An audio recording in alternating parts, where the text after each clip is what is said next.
ये मई 1883 की बात है, कर्टलैंड, ओहायो में। चर्च तब भी बहुत नया था, मुश्किल से 3 साल का, लेकिन रेवलेशन तेजी से आ रहे थे।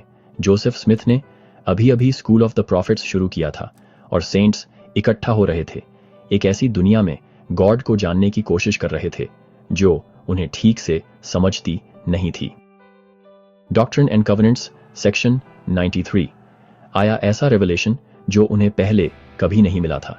उस समय ज्यादातर क्रिश्चियंस मानते थे कि गॉड बहुत दूर हैं, उन्हें समझना लगभग नामुमकिन है। लेकिन जोसेफ ने कुछ बिल्कुल अलग बताया। उन्होंने बताया कि इंसान भी शुरुआत में गॉड के साथ था। सोचो, आप एक किसान हो या कर्टलैंड में एक लोहार और ये बात पहली बार सुन रहे हो। अचानक से आप सिर्फ एक फॉलोअर नहीं बल्कि एक वारिस हो, कोई ऐसा जो पैदा होने से पहले गॉड के साथ रहता था, जिसे उनकी फुलनेस मिलनी तय है। ये डॉक्ट्रिन सिर्फ स्कॉलर्स के लिए नहीं थी, ये सिडनी रिगडन और फ्रेडरिक जी विलियम्स जैसे लोगों तक पहुंची, जो कन्वर्ट्स थे, अभी भी थोड़े कच्चे थे, अभी भी चीख रहे थे। ये आइडिया कि हम सबका एक प्री मॉर्टल एग्जिस्टेंस था, कि हम गॉड की लाइट और ट्रूथ को स्टेप बाय स्टेप पा सकते हैं, ये बिल्कुल रेवोल्यूशनरी था।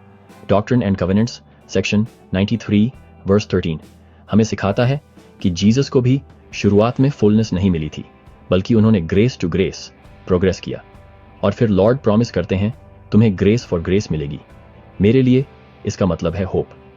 क्राइस्ट जैसा बनने का रास्ता इंस्टेंट नहीं है। इससे कोई फर्क नहीं पड़ता कि आप एक प्रॉफिट हो या एक न्यू कन्वर्ट या कहीं बीच में।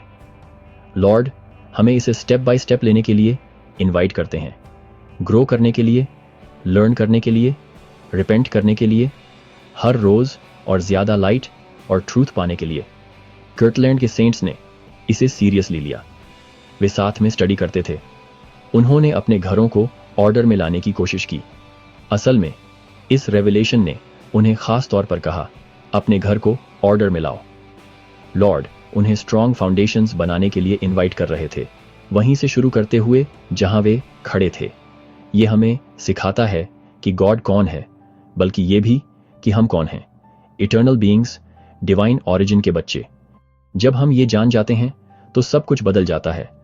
हमारी चॉइसेस, हमारी हैबिट्स, हमारी होप्स, वे सब और ब्राइटर हो जाती हैं।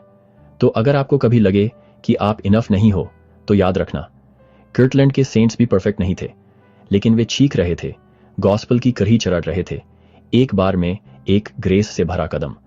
वही चढ़ाई हमारी भी है। क्राइस्ट उस पर पहले ही चल चुके हैं। अगर हम उन्हें फॉलो करें, light for light, grace for grace पाते हुए, तो हमें उनकी फुलनेस मिलेगी। ये उनका हमसे प्रॉमिस है और ये सब कुछ के लायक है। Thanks for watching.